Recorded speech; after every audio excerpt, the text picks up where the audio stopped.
The goal always is to write, okay? So the goal is to actually put words on a piece of paper, whether it's a computer screen or, you know, with your pen by hand or by typing, doesn't matter. The goal is actually to write. That is your job as a writer, that it is to write, period.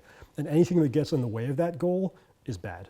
I don't think writer's block actually exists. You know, it's not, it's basically insecurity. You know, it's your own internal critic turned up to a higher level than it's supposed to be at that moment. Because when you are starting a work, you know, when the page is blank or when the canvas is open, your critic has to be turned down to zero. You know, and because the point is actually to get stuff on paper, is to allow yourself to kind of flow, and it's only by writing that you will discover characters, ideas, things like this. So, yeah, I mean, I actually don't think, I think anytime you're even thinking of the idea of this, you're already actually in trouble. You know, you've already gone too far down a road that you shouldn't be going down.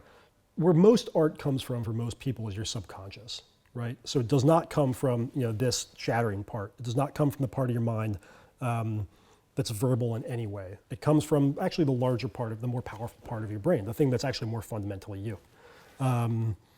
And your job is to just sort of submerge the sort of conscious chattering part of you, which is the only place the critic can come from, but it's where everything else comes from. Even people who are trying to be helpful aren't usually helpful in terms of artistically. You know? You have to get every single voice out of your head. So it's not just you, the critic. It's your best friend who's also a writer, who's brilliant, you know, but is a little too hard on himself and on you. Kill him in your mind. You know, your mother, your father, all, you know, especially your teachers. Get them out. All get them out of your head. So you're actually existing. You're in sort of the closest state you can be to just being. There only being one voice in your head, which is your own voice. And in fact, most insecurity, if we're honest, doesn't come from this. It comes from the reflection of what other people think about you. It's sort of the reflection of what you think, what you're thinking about. What's the world thinking about me, you know, right now? So most of that drowning that critic is really just getting other voices out of your head.